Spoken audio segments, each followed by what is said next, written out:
Italy, a land of history, of Caesars and popes.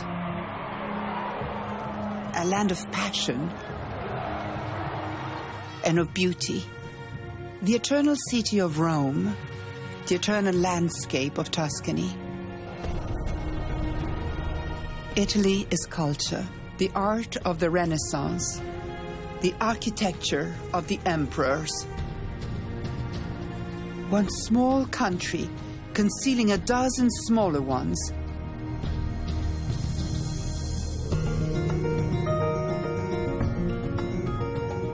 "60 million people across 20 unique regions, each with their own challenges and traditions.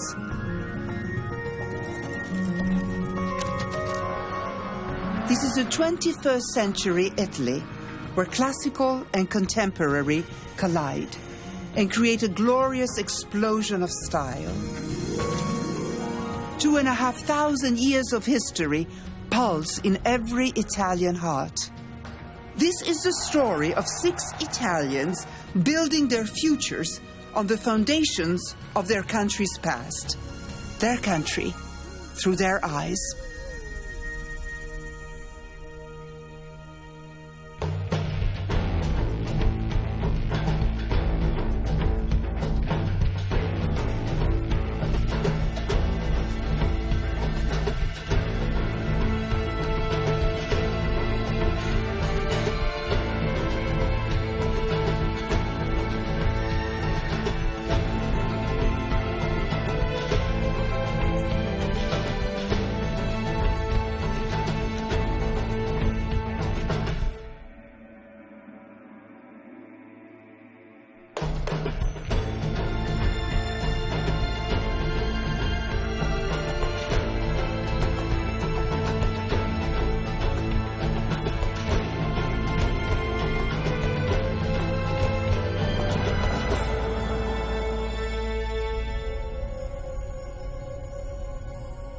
Italy is shaped by her geography even more than her history. In the northeast, Venice, built on the profits of the maritime trade, still hovers between land and the sea. Here, along his 150 canals, Alessandro Mozzato strives to earn the title gondolier. 800 miles south lies Sicily, the stronghold of the mafia, but it's the sea that defines the island's culture. Here, Michele Rallo trains to dive 170 feet deep on a single breath of air, just as his ancestor did 2,000 years ago. At Italy's heart, on the boundary between north and south, Rome has prospered for 2,500 years. Surrounded by Renaissance art, teenager Marica Diana prays for a very 21st century ambition. She wants to become the first woman to win an Italian racing car championship. The country landscape reaches to a northern border 12,000 feet up in the Alps, where life is perilous and rescue depends on men like Maurizio Vincenzi, patrolling a snowy wilderness.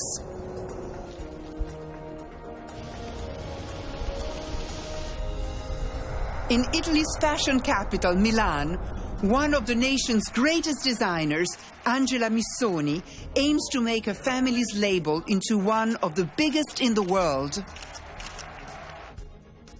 Surrounded by the Tuscan hills, the city of Siena, and inside its medieval walls, Alberto Riccieri is preparing for the most dangerous horse race in the world, the Palio.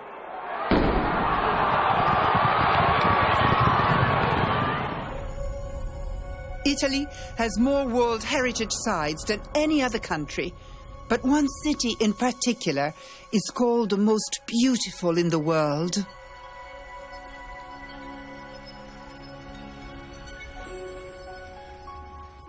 Italians know Venice as La Serenissima, the most serene.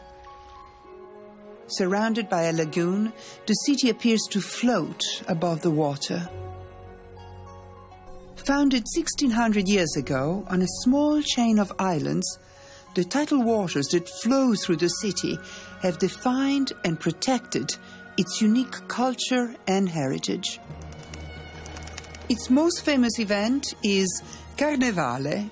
In the short, damp days of late February, a stream of masked revelers parade through the city's piazza and along its waterways.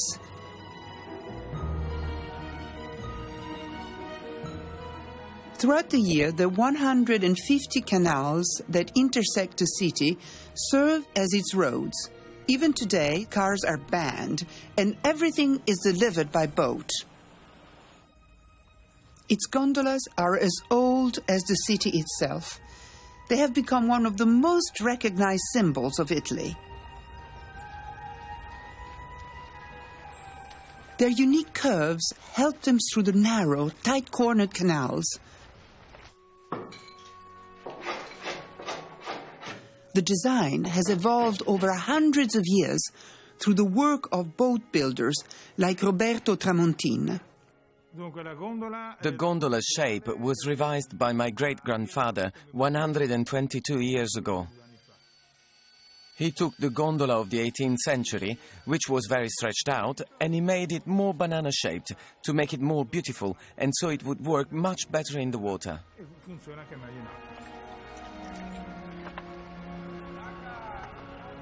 35 feet long, 4.5 feet wide, the gondola is so perfectly balanced, the shape of its hull so refined, that a gondolier can propel it along with the flick of a wrist. I'm in love with the gondola and with Venice. Otherwise I wouldn't make them. I'd make motorboats, which could earn me more money. But instead, I make gondolas. Traditionally, gondolas are passed from father to son. To join their ranks is to join an exclusive brotherhood. And today, good wages make it one of the most sought-after jobs for locals in Venice. There are only 3 new gondoliers licensed each year. Hundreds of men apply. Alessandro Mozzato lives with his wife and their 2 young children in the city of his birth. For the last 3 years, he has trained tirelessly for the gondolier test. To be a gondolier in Venice is to do one of the most unique jobs in the world. It's part of the tradition of this city. It's my dream to become a gondolier. It would make me very proud. The high cost of living in a city catering to wealthy tourists means they cannot afford to stay much longer. But in a week's time, Alessandro is taking the gondolier test. If he passes, he will earn enough to support his family in Venice. If he fails, he'll have to move to the mainland in search for other work.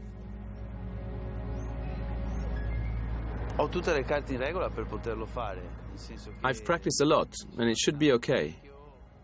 The important thing is that on the day of the exam I have to stay calm and not get too excited, because this could be a big problem for me. As part of his training routine, Alessandro operates a ferry service known as a traghetto across the Grand Canal. Longer and wider than a gondola, the traghetto is operated by 2 rowers and can carry up to 10 people. It only takes a minute to reach the other side, but it takes a lot of skill because other boats don't give way. By doing this service, you learn to get used to the gondola. And it also helps for the contact with the customers. With only 3 bridges crossing the Grand Canal, Venetians rely on the traghetto to get across town, paying the equivalent of a dime for the journey. 5 hours rowing each day makes Alessandro a small wage, but more importantly, it's good training for his upcoming test.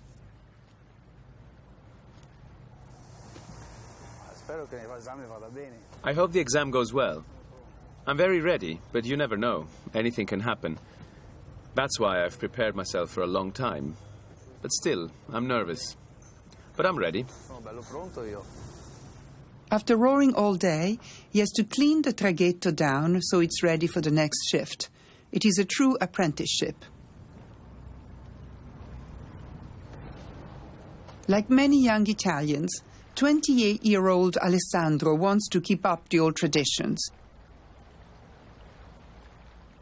But it is not easy, especially when his family's future is on the line.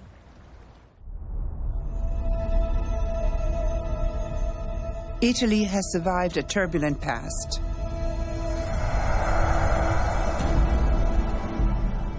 For more than 1,000 years, the Italian peninsula was divided into a collection of kingdoms and territories. Land ownership was fiercely contested. Fortified castles were extended to become walled cities to protect their citizens against enemies. They were built on top of the hills for the best defensive positions.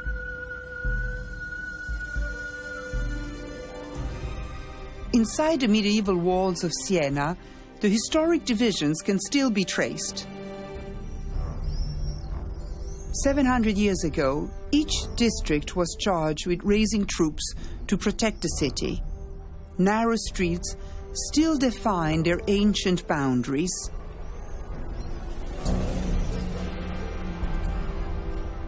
The only neutral territory is at the city's heart, in the Piazza del Campo, the central square.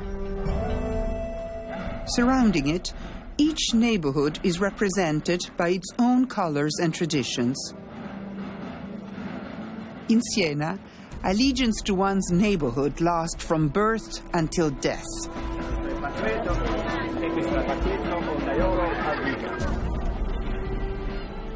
After hundreds of years of war, feuds, and double-crossing, an intense rivalry has developed between these neighborhoods. Every year, their hostility reaches a flashpoint when they meet at the monumental battle in the square, the bareback 90-second horse race with no rules, known as the Palio. To the people of Siena, the race is as important as religion. We live for the Palio as we live for faith. For us, the Palio is everything. The prize for the victor is a silk banner, the Palio, that gives the race its name. Hand-painted each year, it is said to offer protection and fortune to the winning neighborhood. The people of Siena also believe that within its detail lies a coded prediction of the result. The passion for the race unites these people, but their ancient rivalries divide them.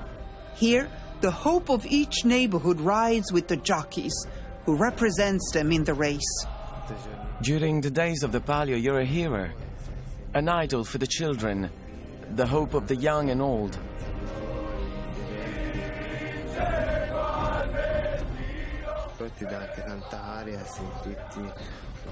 Having thousands of people approach me gives me strength. It's a beautiful thing.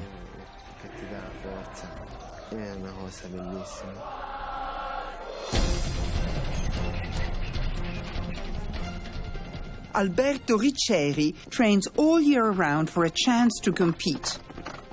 He practices on a track that exactly replicates the sharp turn and incline of Siena's central square. But for all this effort, he's got to fight for his place on the starting line. With only 10 places and maybe 50 jockeys, it's a war. Jockeys from all over Italy vie for the chance to compete in one of the nation's most emotionally charged events. To win is to crowd the neighborhood in glory. To lose is a fate almost worse than death. For Alberto, to win the Palio will be a dream come true. But first, he has to make it to the starting line.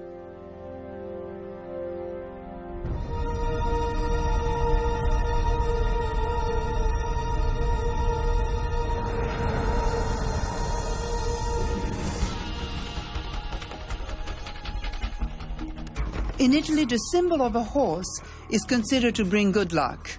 In 1929, Enzo Ferrari painted a dancing horse on the side of his first race car and won. Today, it is the most famous of all modern Italian icons. Epitomizing performance, power and speed, Ferrari have won more world championships than any other car. To race for Ferrari is to race for Italy. Marika Diana is a 17-year-old schoolgirl who dreams of racing for Ferrari. Too young to have a regular driving license, she's already one of the fastest young race car drivers in the country.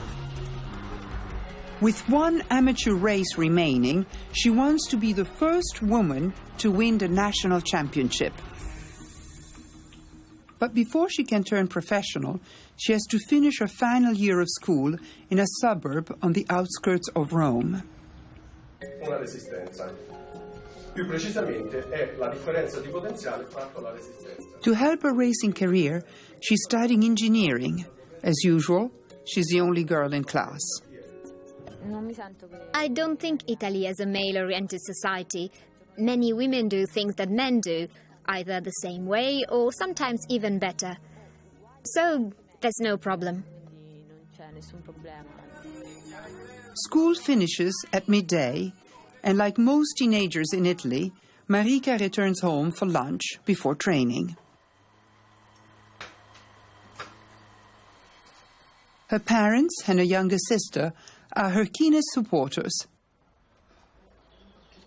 I'm not racing for my parents or my friends. I'm doing it because I love it. For me, it's a beautiful thing. I do it for myself. Marika's father, Rolando, was once a champion go-kart racer. Now he runs a go-kart business. He has never doubted his daughter's ability. She's been competing against men for 11 years. She's not afraid. She doesn't have any problem. It's the guys who have issues, because when they get beaten by Marika, the only woman on the track, that's when the problems start. They just can't deal with losing to a woman. Each week, Marika sharpens her reflexes by driving a go-kart around her home track.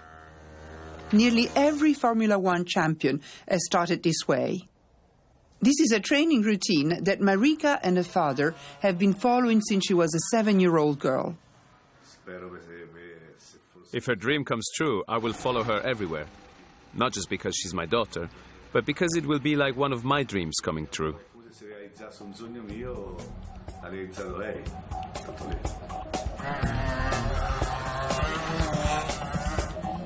To win the championship, she'll have to overcome tough discrimination simply because women haven't succeeded as race drivers in Italy before.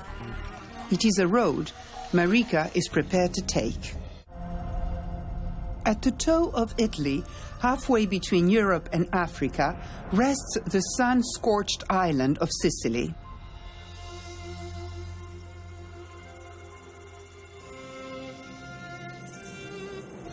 In the past 50 years, 10 million Sicilians have fled the poverty and the lingering grip of the mafia.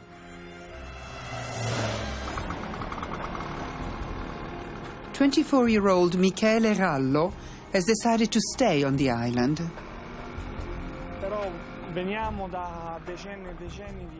We've lived under the influence of the mafia for decades and decades. They've controlled everything across the island, and there's been a low standard of Sicilian life, especially concerning work. Today, most of the island's 5 million inhabitants live on the coast. Once home of the biggest fishing fleet in the Mediterranean Sea, the industry has been decimated by overfishing, despite repeated warnings. Michele, surrounded by the rotting hulls of the fishing boats, is training himself for a career beneath the waves. He is learning the ancient Sicilian art of free diving. But he's doing things differently.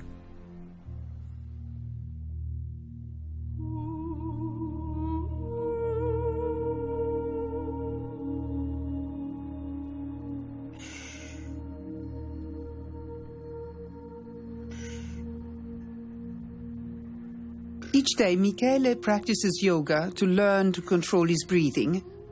To be competitive in these sports, he needs to hold his breath for up to 4 minutes.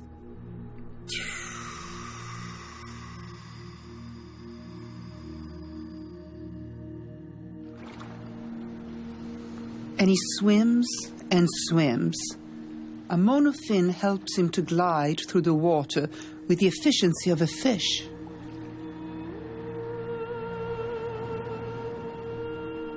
His goal is to become one of the few in the world who can swim 170 feet underwater on a single breath of air. He wants to become a professional freediver.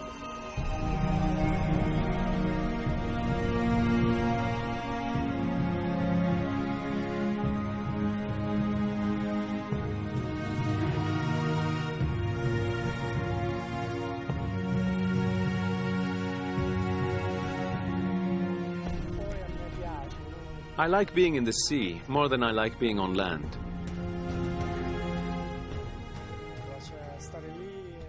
When I'm underwater, I pretend that I'm a dolphin, and I swim deep down where the only sound is of my beating heart. It's so peaceful. That's when I can sort out my problems. After 6 months of intensive training, he can stay underwater for nearly 3 minutes. He can reach 150 feet. But to be a professional, he needs to go deeper for longer. In 2 weeks' time, Michele will compete in the Italian Championship, where he will risk his life to break his personal record.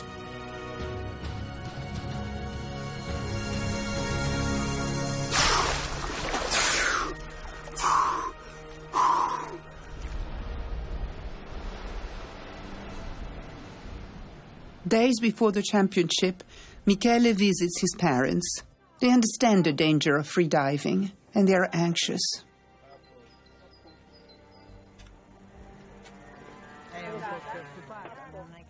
I'm a little worried. I'm not very calm. But it's his life. It's not like I can control him. Ma dico io, tu perché devi fare questo tuffo? Per forza li devi fare questi tuffi? Ma io non è che devo fare gare, perché... Ma tu lo sai che vai incontro a pericoli, a veri pericoli. Non bisogna avere paura, cioè la paura... Fear is something you don't need. I think fear is what my mother has when she says, don't do this, don't do that. But Mom doesn't understand what I do. I'm not scared because I know what I'm doing. I've never gone beyond my limits. I always stop just a fraction before.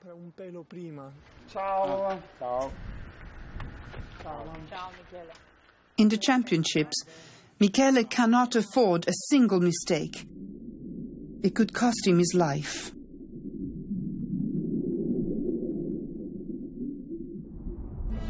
Halfway along Italy's geographic boot rests the nation's capital, the eternal city of Rome.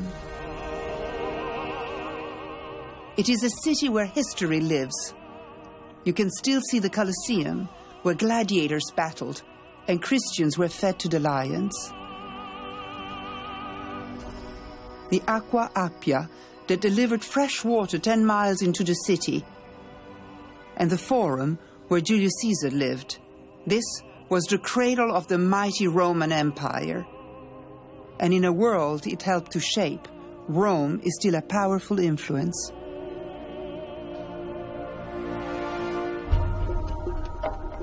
On the city's outskirts, 17-year-old Marica Diana is preparing for the climax of a motoring season, the final race in the Italian Formula Ford Championships. It's a passion that I believe I have in my veins, in my blood. It's something that comes from inside.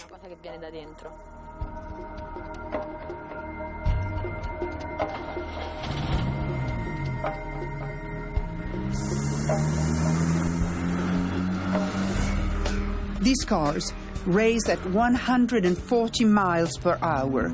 Competition is intense. To have even a chance of becoming professional race driver, she must win the championship.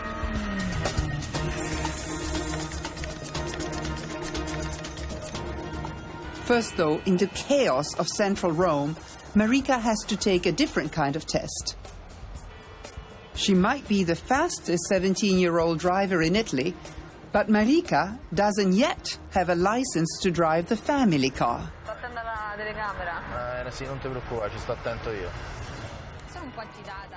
I'm a little bit worried because I've never taken a car into traffic with other people.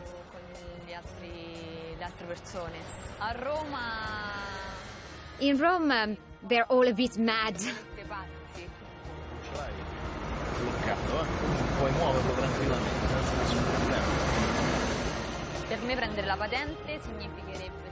To get a license means that I'd be independent, that I could finally get around alone.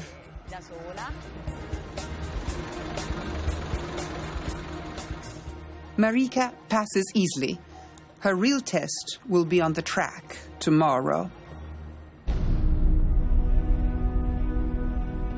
As the day of the Palio horse race approaches, tension is building in the city of Siena. Members of the 10 competing neighborhoods are marching into the central square for the most important event before the race. They've come to witness the horse lottery. Only 3 of the horses are thought to have a serious chance of winning. A horse will be picked at random for each neighborhood. And only when this draw is complete will the neighborhood captains decide which jockey they will use.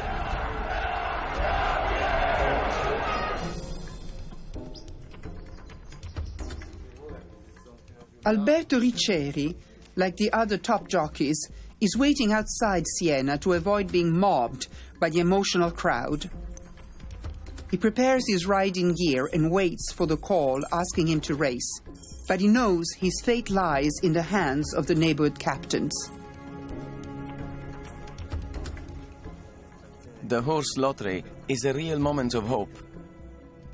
You pray that if you get a horse, you get the best one.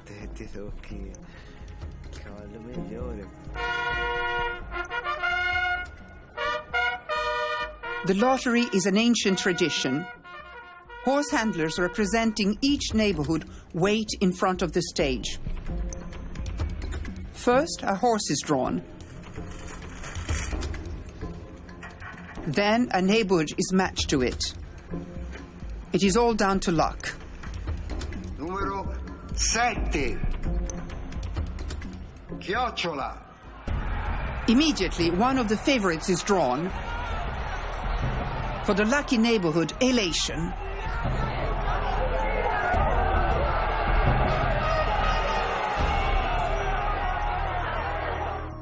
Alberto gets a call. Bad news. Another jockey has already been chosen. Aquila. Then the next favorite horse is drawn. It too goes to a rival jockey. Che infame. Carria batteria. Ma batteria.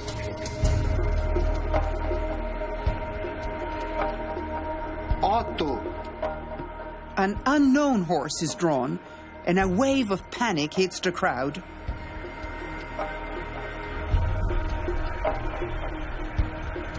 Onda.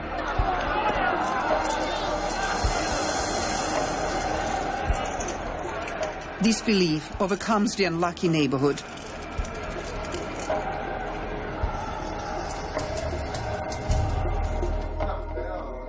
Alberto gets the news from his friend. Still no offer of a ride. The lottery is over. Another one of the neighborhood captains is trying to secure a jockey. but he doesn't call Alberto. With a handful of horses still without riders, Alberto abandons his weight and rushes to Siena.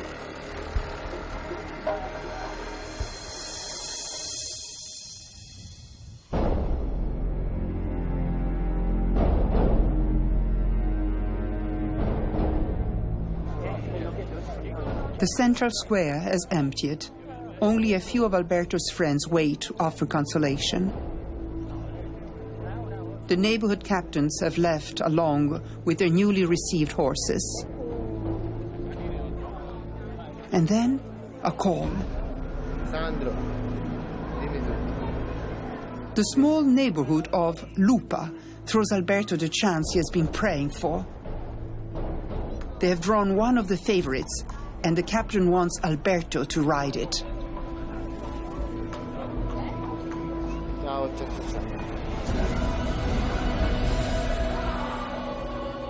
It is the perfect match. Lupa is the neighborhood where Alberto was born. I am really happy to ride such a great horse. It's a dream come true. I was born and baptized in this neighborhood, so this palio will be special for me. Lupa has not won in 26 years. The hope of the entire community rests with Alberto. In 2 days' time, he's going to be racing in the palio.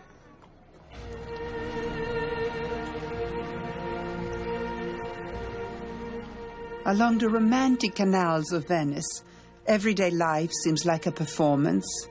But its gondoliers are governed by strict rules.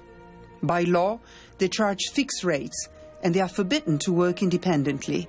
Instead, they operate from stations and pool their earnings. But their gondolas are privately owned. Traditionally, they are passed on from the father to son, along with the skills of rowing in the unique Venetian style. Alessandro Mozzato, however, is the first in his family to attempt to become a gondolier, so he's been trained by Doriano Bossetto. A stationed captain, he comes from generations of gondoliers. Sì, un po' emozionato, sì. Stavolta devo fare solo la mia prova, devo aver fatta adesso. Sono molto emozionato. Doriano's got years of experience. He's noticed that the position of my feet could be improved, which can make my rowing more fluid and make the trip more comfortable for my passengers. E anche più comoda per chi poi sta in barca. Alessandro has to learn to row with skills rather than strength. The slightest mistake can tip the gondola off balance. Riuscire a vogare magari non è molto difficile, però. Rowing is not so difficult. It's keeping my body in the correct position. That's the hard part. Mantenere la posizione giusta. Adesso non lo vedo da qua, so già che ti vai su. Quando il remo esce dalla... When I take the paddle out of the water, that's when it's dangerous, because you could lose balance. Gira sempre, omogeneo, va bene. As Alessandro receives some last-minute tuition, two of the gondolier's examiners are selecting his test route just a few canals away. Poi c'è quello che è abbastanza difficile. È abbastanza difficile. Questo qua è molto complicato. Perché c'è una curva stretta e poi il ponte è basso. Each year, they receive hundreds of applications. To find the best, they make the course as tough as possible. So many young Venetian people wish they were gondoliers, but it's not easy. Only 2 or 3 are successful every year. Soltanto 2 o 3 riescono in un anno a potercela fare. Alessandro's wife, Erika, is praying for his success. She comes from generations of Venetians, and she wants her young family to stay, but it is difficult in what has become one of the most expensive cities in the world. If you want to buy a house, you need to sacrifice a lot in order to save enough money. Everything is generally more expensive compared with other towns in Italy. Living here, you have to make a lot of sacrifices. All the canals and bridges make transport, commuting and taking the kids to school difficult. Erika believes in her husband's dream. If Alessandro were to become a gondolier, it would be much more to her than just extra money. To be the wife of a gondolier would be amazing, because gondoliers are a symbol of Venice. I love this city. So if he makes it, I'll be so proud of him.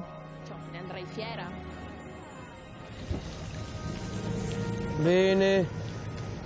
Ok. Fai un po' una sciata, fermala un po', fermala. Piano, senza scossoni, piano. Scia la barca. Tomorrow, Alessandro must row 6 examiners along a course revealed to him only at the last minute.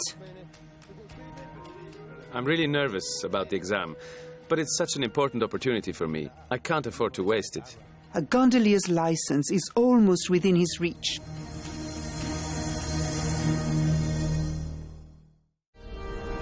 Italy's capital city, Rome, is home to the Vatican. From here, the Catholic Church has reigned for 17 centuries. A separate city-state within Italy, it is the smallest nation in the world. Its buildings were designed by Italy's greatest architects, including Michelangelo. His dome of St. Peter's Basilica still dominates the Roman skyline. The Vatican's most famous resident and leader of the Church is the Pope.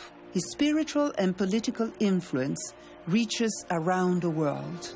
But in the 21st century, even in a country where every village is built around a church, the Catholic faith has less relevance than ever before. In Orvieto, one of Italy's most beautiful cathedrals lies almost empty of worshippers. More tourists than Catholics marvel at the 13th century frescoes, and today barely a quarter of Italian families attend Mass regularly. The amount of people coming is less than what it was in the past, and I don't say this with joy. Naturally, I dream of the churches being full. And yet, 85% of the population consider themselves Roman Catholic, showing how the idea of the church continues to influence life in Italy.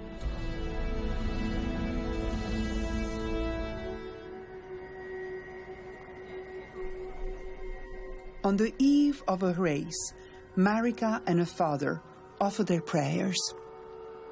Rolando has guided his daughter through each stage of the driving career, but to become professional, she will have to leave home to follow her racing ambitions.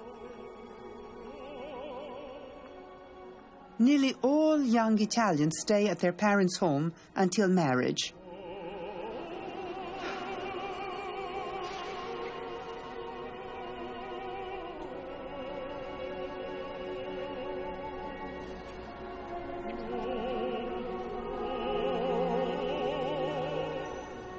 With her last amateur race tomorrow, Marica is one of the few who are prepared to leave their family to follow their dreams.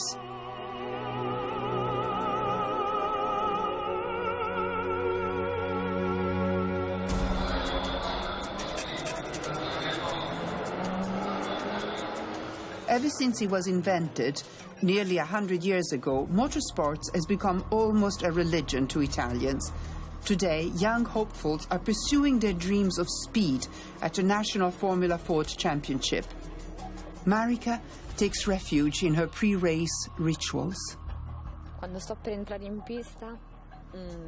When I'm about to get on the track, initially I'm calm. Then slowly I start to get anxious. I start to think about not doing anything wrong and to get the start right.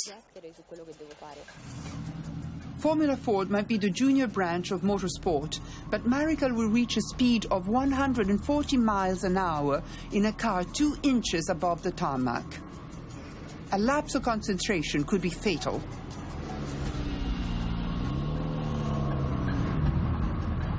After winning the last 6 races, Marika needs a top 3 finish to win the championship. As ever, her competitors are men. When I get on the track, I think that I have to win, and I give everything.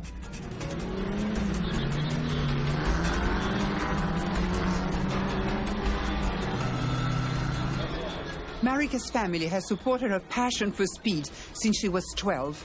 They live through each race as their own. Halfway through, Marika is overtaken. She must hold the 2nd position to win the title.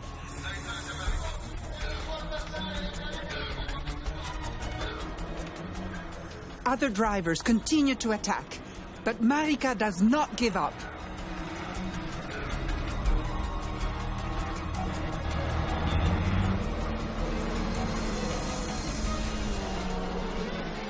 And throughout 12 grueling laps, she does it. Marika wins the championship, if not the race.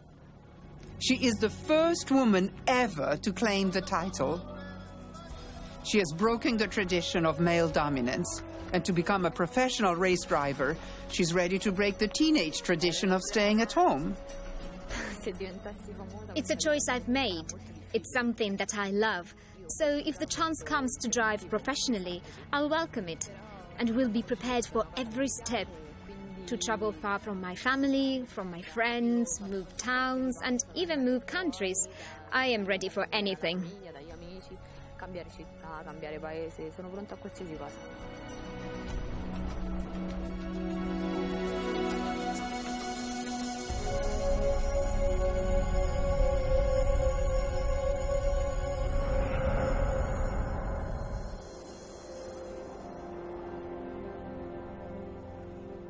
Along Sicily's coastline, daily life moves through the rhythm of the sea. It is the day of the Italian freediving championship. The warm, clear Mediterranean Sea that surrounds the island provides ideal conditions for deep water diving. It's Michele's first competition. His aim? To reach the qualifying depth of 170 feet needed to become professional. His dream? To earn enough from sponsorship to live a life by diving.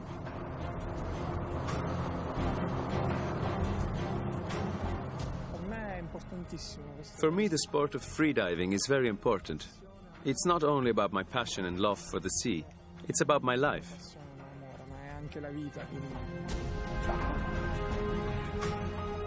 Beneath Michele are 6 safety divers trained to watch for danger signs. Michele must wait his turn as the more experienced freedivers swim first. 5, 4, 3, 2, 1. The competition is straightforward. The freediver who swims deepest and then returns to the surface on a single breath of air wins. The dive itself is far more complex. In the rush of the journey down, each diver must anticipate when he must turn in order to have enough air to swim safely to the surface.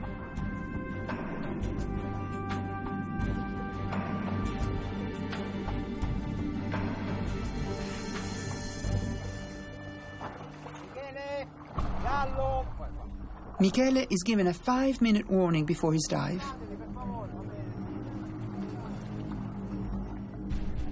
He must slow his heart rate and oxygenate his blood with long, slow breaths. It's a delicate balance. If he breathes too fast, he might black out. If he doesn't breathe enough, he could drown.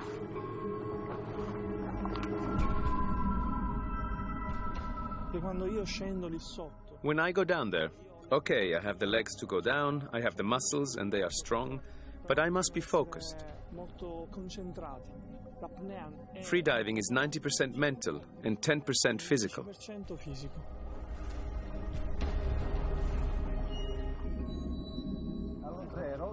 The judges started Michele's 2-minute countdown.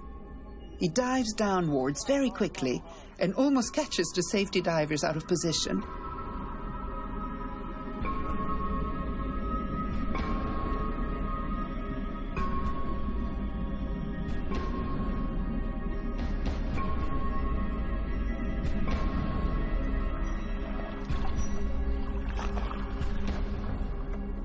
After 3 minutes, the judges expect to see the rookie Michele surface. It's a long wait. There is no way of knowing if he is okay.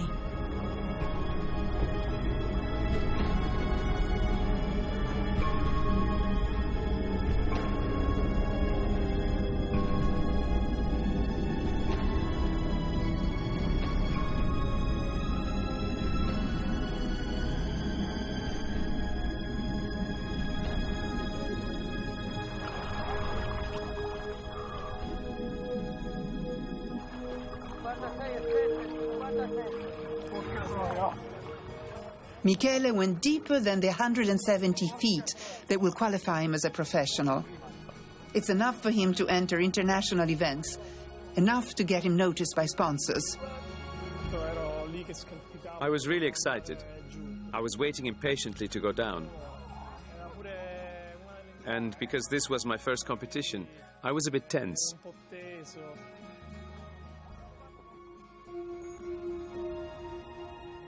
Michele's determination to succeed is born from his determination to stay in Sicily.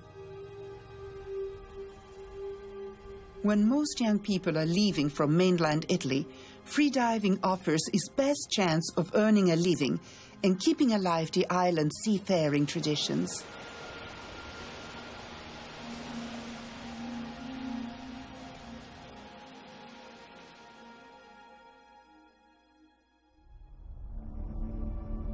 A journey across the length of Italy, from south to north, revealed an astonishing variety of landscape. From its coast to its inland valleys to its northern patchwork fields, most of the nation's ground is utilized. But Italy's northern border, guarded by the mighty peaks of the Alps, is a different territory altogether. It is Italy's one true wilderness. Formed millions of years ago, when the continents of Africa and Europe collided, the 15,000-foot peaks are made from rock that was once beneath a vanished ocean. In deep winter, extreme weather conditions and unpredictable avalanches make it one of the most dangerous territories on the planet. Its landscape is impassable to all, but the most experienced of mountaineers.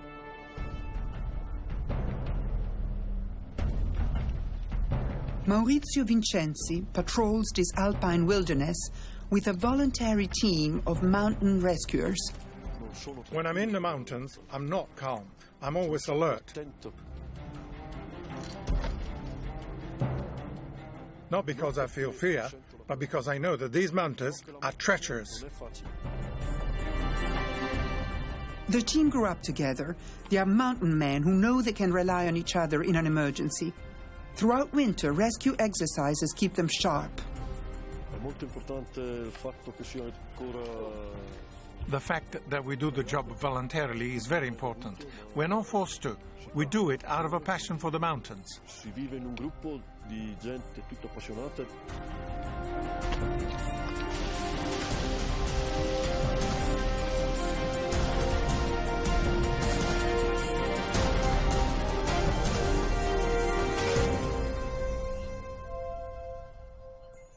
At the base of the ski slopes lies Peio, Italy's highest village and Maurizio's home.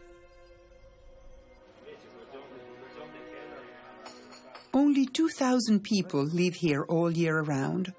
Most, like Maurizio's family and friends, have been here for generations. But life hasn't always been peaceful. During the First World War, a fierce battle with Austria raged across the peaks above the village. Maurizio's grandfather was one of the 15,000 men who fought along the highest front line in Europe.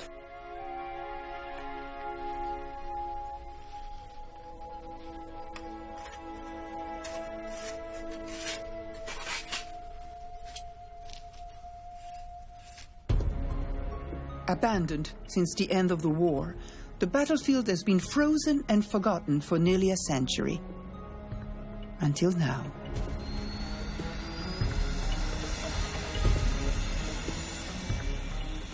Global warming has caused more ice and snow to melt than usual, and Maurizio wants to return to his grandfather's battlefield to look for evidence of their struggle.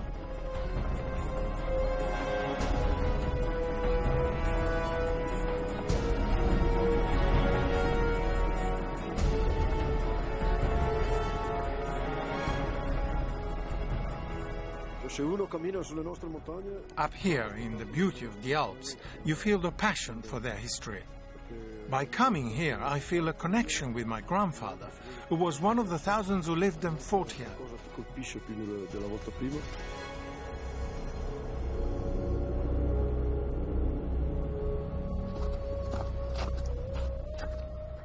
During the war, this glacier was a no-man's land that separated the Austrian and Italian armies.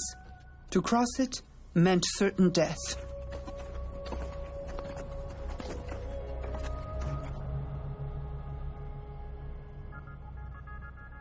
At the edge of the glacier, dug into the rock wall, the silhouette of a hut.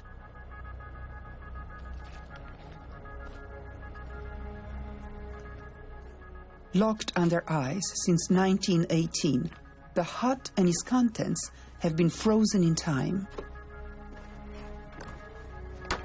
This was a soldier's barracks used for shelter and supplies. Food containers, cooking utensils, and the clothes are found just as the soldiers abandoned them.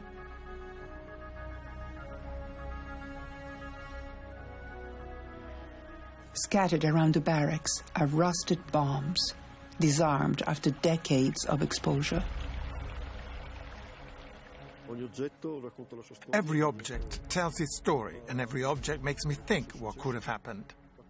Understanding how they lived, how they moved, what they used, and how they dressed can be understood through these objects.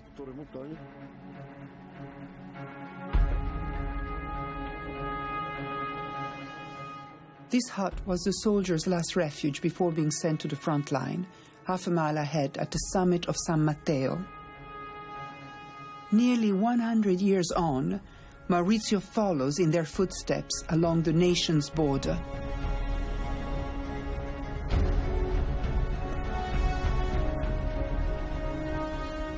Here, in a landscape where survival is a fight in itself, hundreds of young Italians and Austrians lost their lives fighting each other.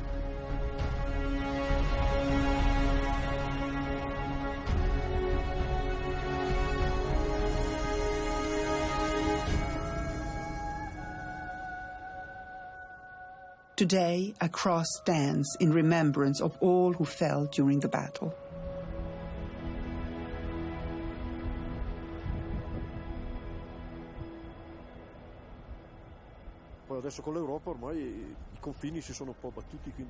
Nowadays, the borders have been broken down. Everybody lives their life freely. Some feel more Italian than others. The past has been forgotten now that we all live in Europe. 12,000 feet high, on his country's frontier, Maurizio has discovered a world known to his grandfather. Now, it is part of his own history.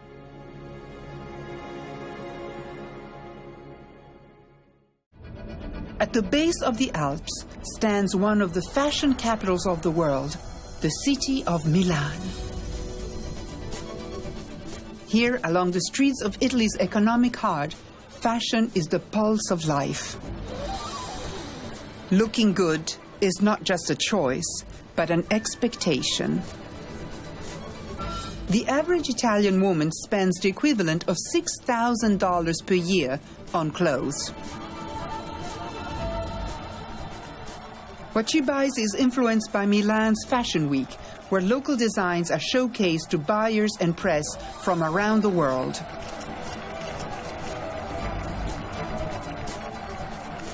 Success on the catwalk means success in an industry worth over $6 billion.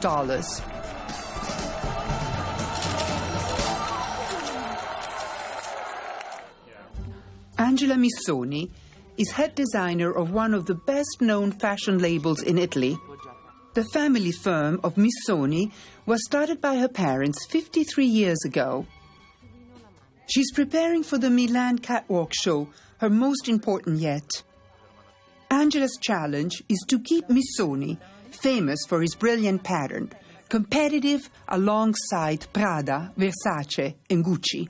To do this, she's creating a new flowing style, breaking away from Missoni's traditional style.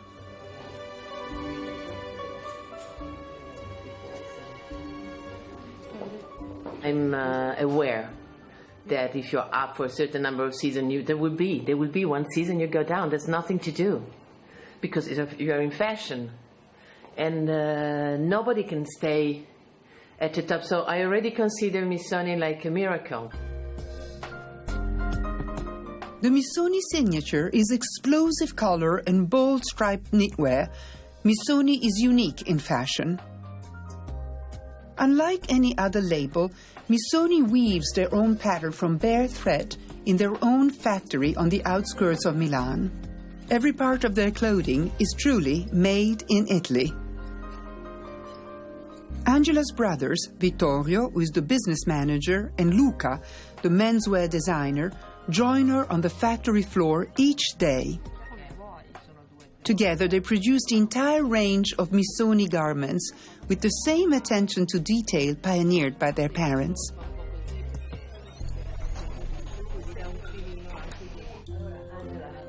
Every day, in the Italian tradition, the whole family stops work and meets for lunch in their parents' home, built next door to the factory. Ottavio Missoni and his wife Rosita started the business in a one-bedroom apartment. Now their label turns over $250 million a year. 85-year-old Ottavio has always set high standards. After surviving 4 years as a prisoner of war, he represented Italy in the 1948 Olympics and designed the world's first tracksuit for the team.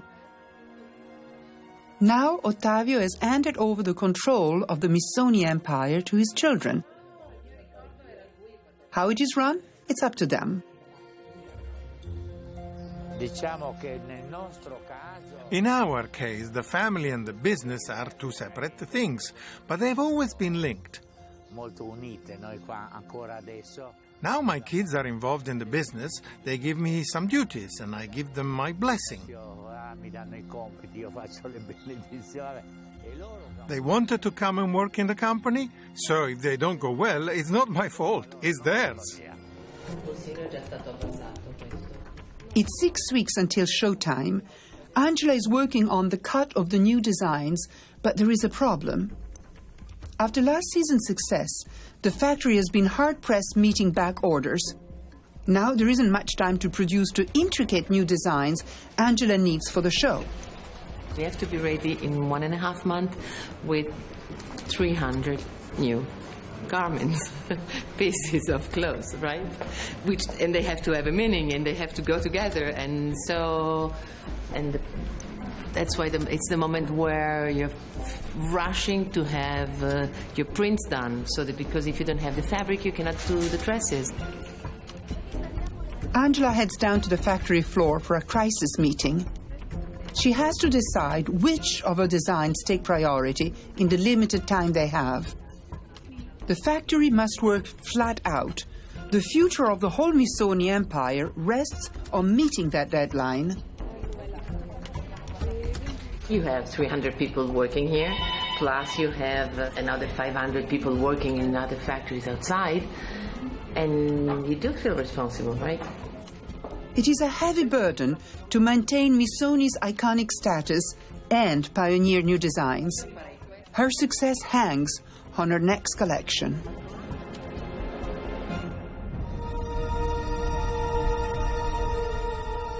In the city of Venice, as Alessandro Mozzato prepares to take the most important test of his life, the temperature is barely above freezing. If Alessandro fails to get his gondolier license, he will not be able to work here. He will have to move his young family out of the city of his birth.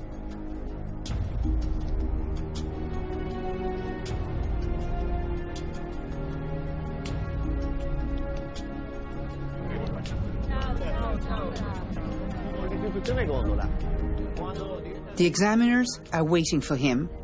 One of them is his mentor, Doriano.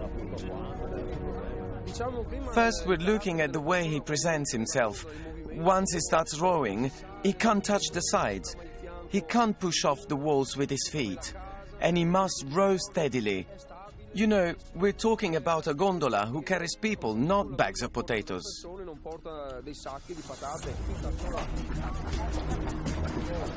For the next 20 minutes, Alessandro must display total control. One mistake will be enough to jeopardize his career.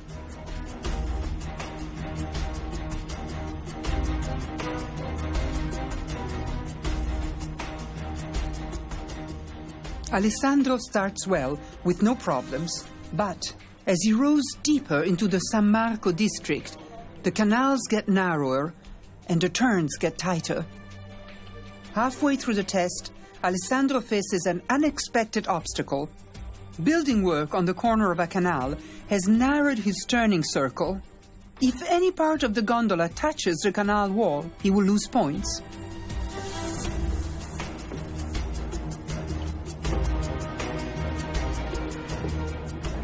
With barely enough space, the edge of the gondola brushes a canal pole, enough to catch the examiner's attention.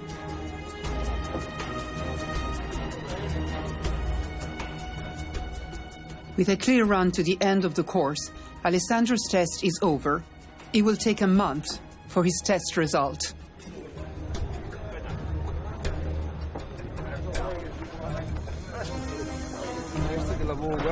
Insisto a dire che il gondoliere non è che non si nasca, non si nasce gondoliere, si diventa.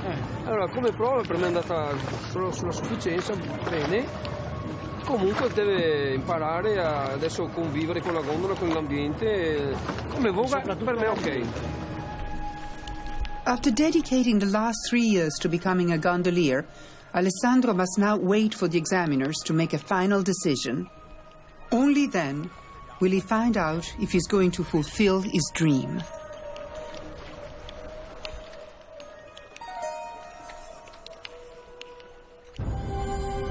In the Tuscan valleys, the city of Siena is preparing for his annual civil war.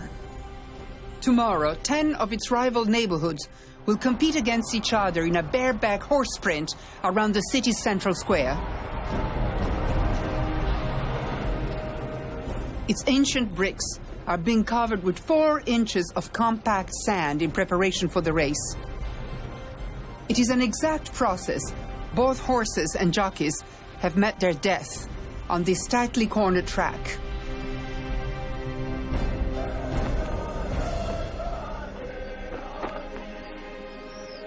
In a tradition centuries old, La Lupa neighborhood has organized a feast in honor of their jockey, Alberto.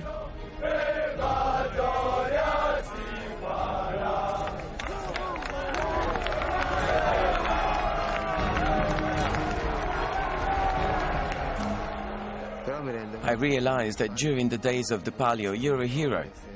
All the children look up to you, and the older generations put their faith in you. So it gives you a lot of responsibility.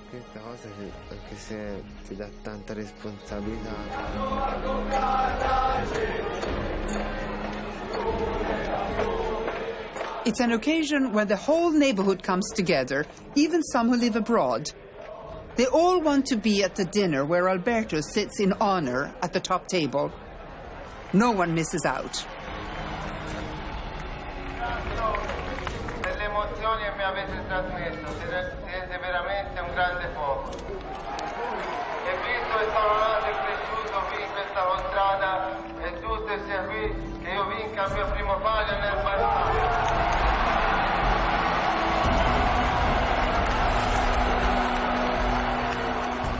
Tomorrow the race will either elate this community or crash it. For the people of Siena, there is no in-between. Passions will reach boiling point. Old scores will be settled and new rivalries created. The city of Siena is defined by the Palio.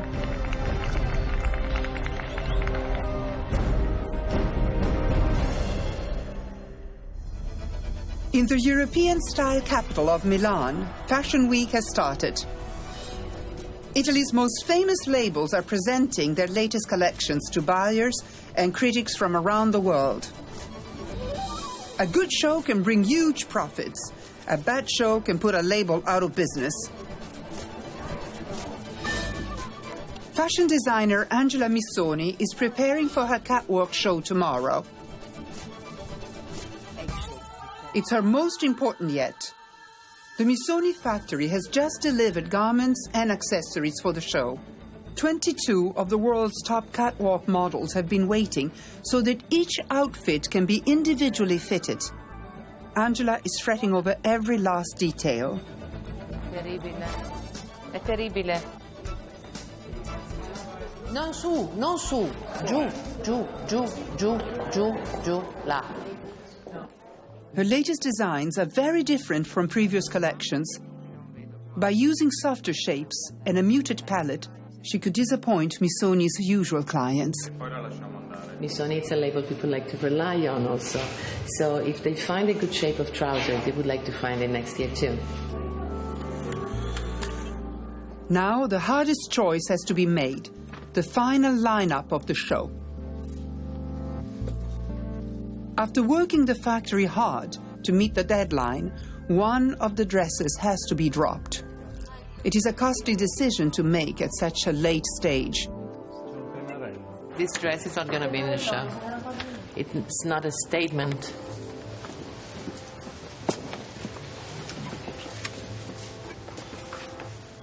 It was confusing. Might be a very good dress to sell anyway, but she has to keep the hardened fashion buyers and critics captivated, so the 54 outfits in the show must be unforgettable. Press and the customer, they're seeing a lot of shows during those days, and they can get bored and tired easily, so the show has to be fast, and I hope that they will remember a couple of silhouettes. So this would be my goal.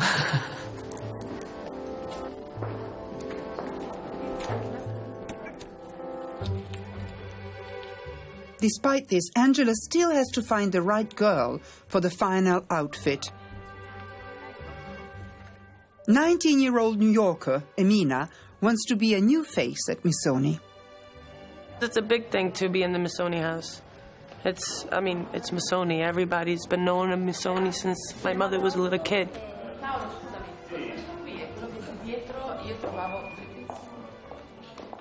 Angela and her team closely examine the way the dress fits Emina.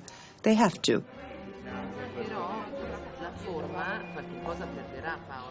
If its shape is in any way compromised on the catwalk, it could lose its impact and end up costing the business a fortune.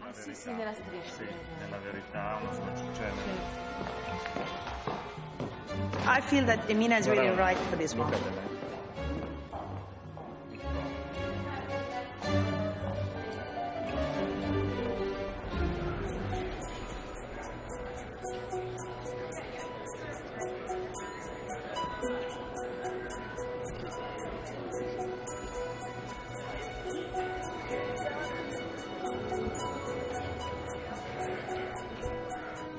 It is 7 a.m. on the day of the show.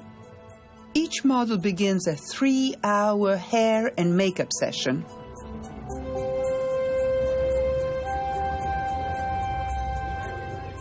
The entire Missoni family arrives early as well, and Angela's 2 daughters join the backstage buzz. But Ottavio Missoni isn't losing any sleep. Already Angela is in high demand. In between final alterations, she's selling the clothes before they make it to the catwalk. Sono più arrotondate, sono morbide, sono scostate dal corpo, i volumi, proprio il grosso cambio di questa collezione, o comunque l'evoluzione dalla collezione scorsa, era dove abbiamo già cominciato ad avere dei volumi. Today it will be the critics who will decide if Angela's designs will pay off. Candy Pratt's Prize is one of the world's leading fashion critics. This show today is incredibly important to them. They're having sort of a comeback. They never really left, but they have the whole new younger generation of Misonis who are doing things a little different or maybe experimenting in areas that their family hadn't done before. They're very good at showing up in like a clan. This is not a designer, this is a whole family. For Angela, family is everything. Today's catwalk show is a continuation of what her parents started 53 years ago. I believe in what my parents have invented because they really made an invention. I haven't invented anything. They left a very precise vocabulary made of color and pattern and a way of lifestyle that I interpret in my way. So I'm very grateful to them.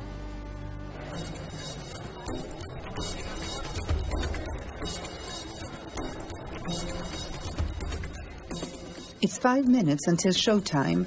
It's anarchy backstage and the pressure begins to show.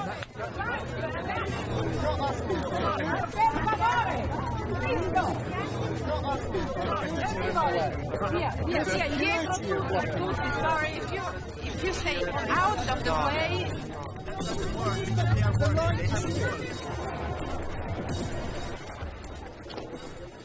At last, out of the chaos, the moment Angela has been working towards.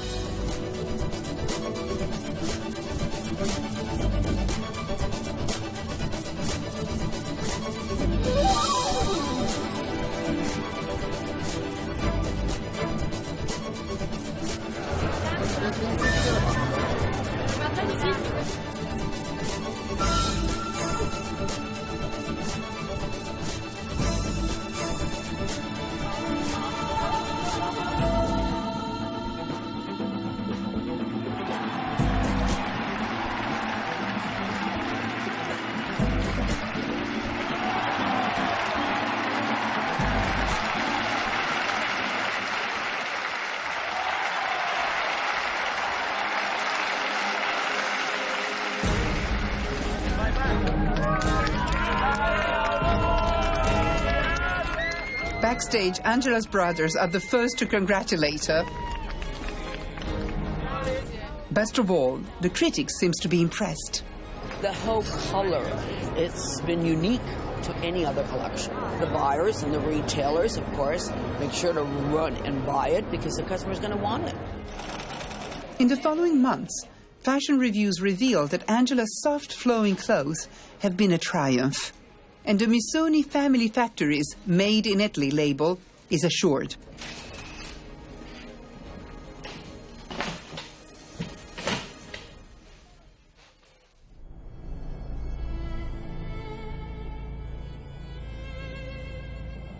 In Siena, it's the day of the Palio. Already the crowds are pouring into the center of the Piazza del Campo. They have a long, thirsty wait until the race starts in the late afternoon.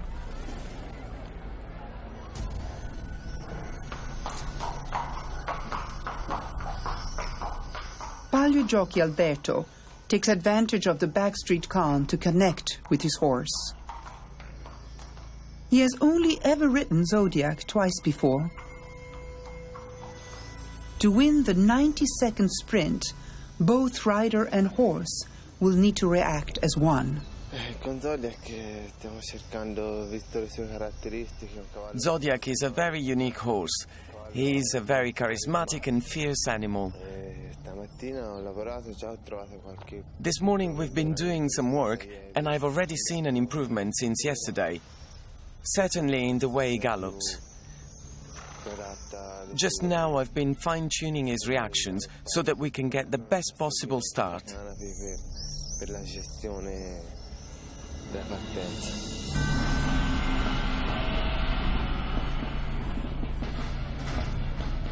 At 10 o'clock, the people of the Lupa neighborhood march toward their 15th century church for the blessing of their jockey and their horse. Attended by the entire neighborhood, the energy is electric.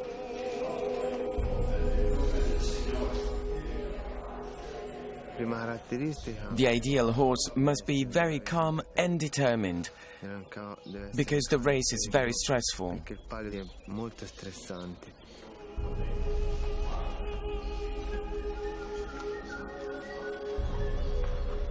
The horse can count on me, and I can count on him. For us, the palio is a battle.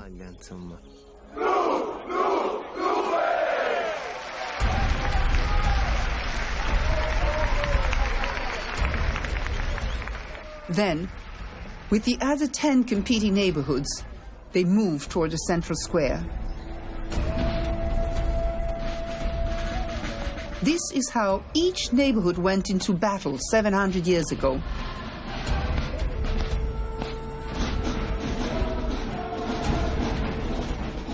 Twisting through the narrow streets toward the racetrack, they gather supporters along the way.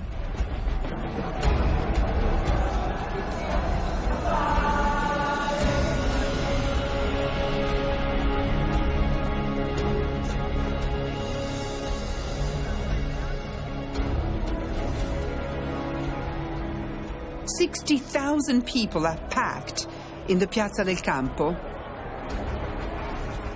The seats around the track are mostly reserved, held dynastically by the families of Siena.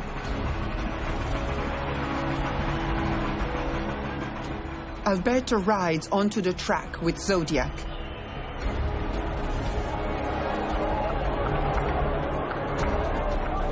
He carries the hope of generations from the Lupa neighborhood.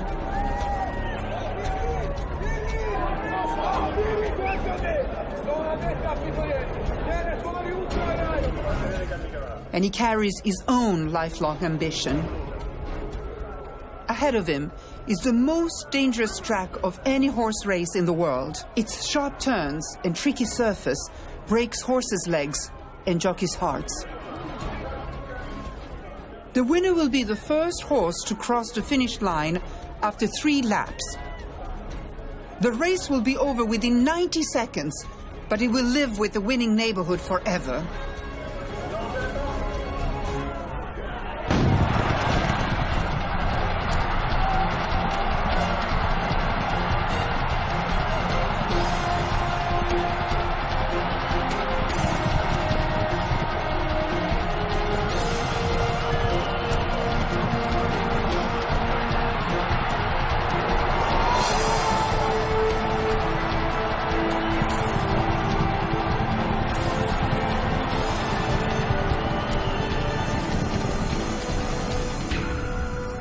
On the second lap, disaster. A jockey falls in front of Alberto. He has no chance. He falls too.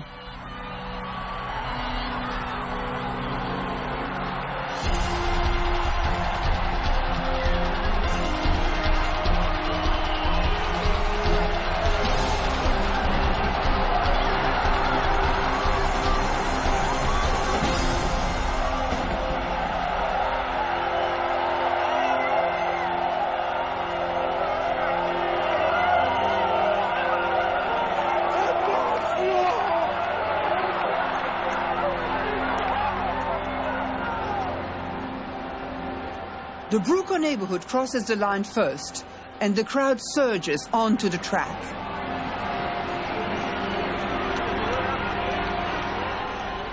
For the winning neighborhood, ecstasy.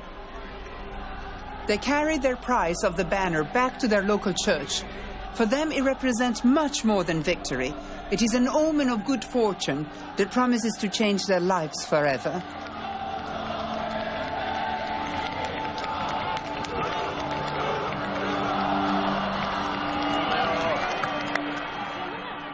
For the losing neighborhoods, anguish and bitter disappointment.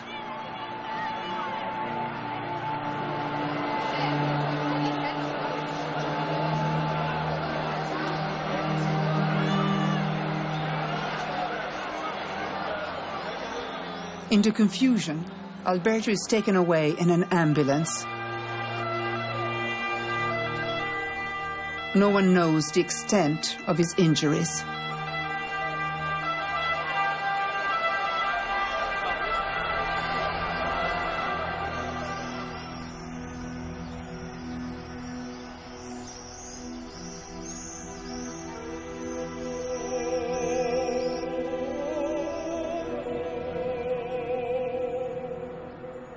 Close to midnight, good news. Miraculously, Alberto has only suffered bruising, and he's able to return to the Lupa neighborhood. The horse also escaped injuries. His closest friends console him in the same square where he was exalted just hours before. Tomorrow, plans for the next palio will begin. Undaunted, Alberto will have another chance to realize his dream.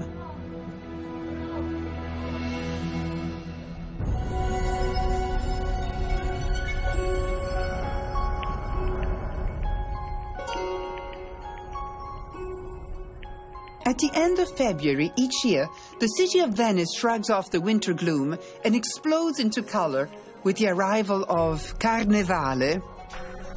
It was first organized 800 years ago as an extravagant party before the abstinence of Lent. Now the Carnival of Venice is a celebration of colorful costumes rather than religion. Each day, a parade is held in San Marco Square, where anonymous carnival goers show off their handmade outfits to an audience of thousands.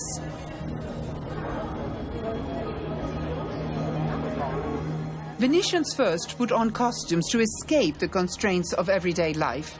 For a few weeks, servants became masters. Rich and poor were equal. Now the silent masqueraders, weaving between tourists, are a reminder of the city's captivating mystery. 500,000 visitors pour into the city to witness this romance of disguise.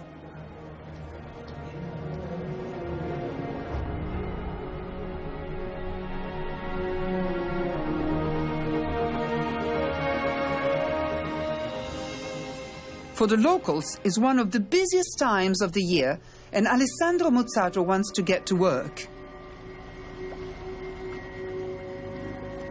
He is on his way to find out if he has passed the gondolier exam. If everything has gone well, I'll be able to start working as a gondolier. I'm very excited. I'm anxious. I can't wait to find out. His mentor, Doriano, wants to give him the news face to face. Comunque ce l'hai fatta, dai. Quei sforzi sono stati buoni, ce l'abbiamo fatta. Farti diventare gondoliere, dai. Va bene. Così mi insegnerai un po' a vogare, no? Dai, esagerato. Ok, dai. Ciao. Buon lavoro. Ciao, complimenti. Grazie mille. Gondoliere. Ciao. Salve. Bene, bene. È stata una grande emozione. Per fortuna è andato tutto bene. It's been very emotional, but luckily everything's gone well. I gave it my all and I did well in the exam. I did hope that I passed, but to have it confirmed, it's wonderful. Avere la conferma è stato bello. After 3 years of study and training, Alessandro's dream of becoming a gondolier has come true. It is a dream his wife, Erika, has shared with him from the start.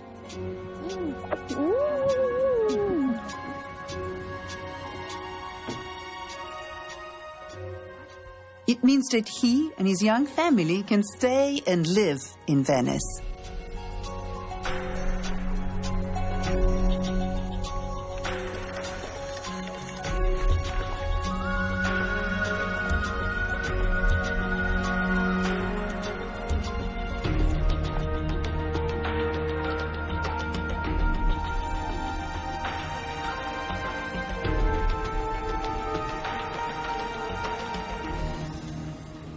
The Carnevale of Venice is in full swing, and the city's 425 gondolieri are in great demand.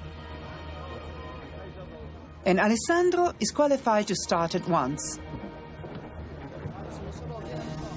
On the other side of Venice, Antonia Sauter is the first to give him a call.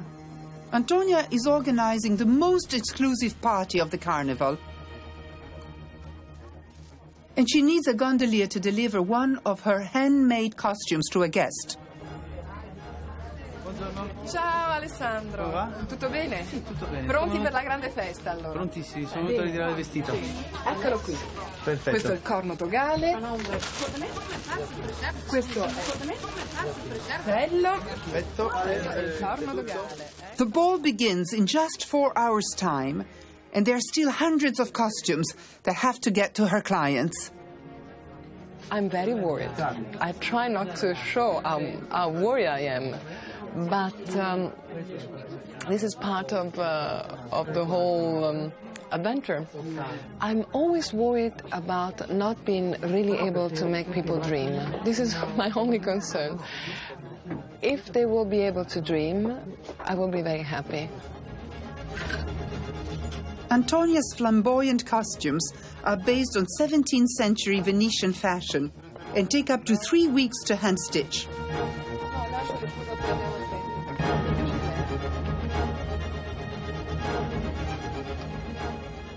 While late additions to the guest list choose their outfits, Antonia transforms into her own carnival character.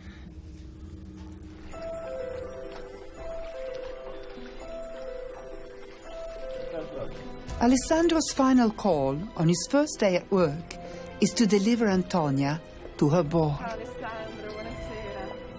The Venetian Carnevale has always offered the world a chance to escape. It's a time when Italy's most magical city becomes enchanted. 500 guests arrive by gondola to join the Carnival party through the Grand Canal entrance doors, just as the Venetian aristocracy would have 600 years ago. Inside, a fantasy world stretches over 3 floors where performers are indistinguishable from guests, each acting in the glamorous Venetian theatre of disguise. It is a step back in time that's keeping the traditions of Venice alive.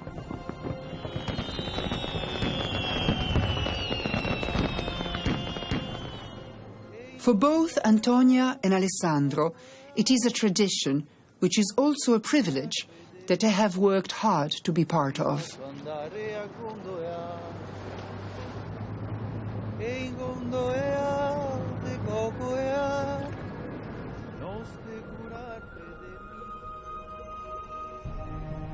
All Italians are custodians of some of the greatest treasures of the Western world. But if they don't continually look forward, they will be left behind. Italy might yet become one giant tourist attraction, preserved but no longer alive. But Italy's success has been to breathe life into even the oldest tradition. For the horseman Alberto Riccieri, the 700-year-old palio continues to be the ultimate challenge. Marica Diana has become the latest champion of Italian motorsport and of Italian women. On Italy's highest peaks, Maurizio Vincenzo stands at a new frontier that has opened to Europe. As Michele Rallo is ready to earn his living underwater, just as Sicilians did 2,000 years ago. Angela Missoni has maintained the Italian tradition of family business on the world stage. And Alessandro's training as a gondolier has assured his family's future in Venice. Italians tread a narrow path between embracing the modern and cherishing her past, her natural beauty, her arts, and her architecture. For Italy is the essence of Western civilization.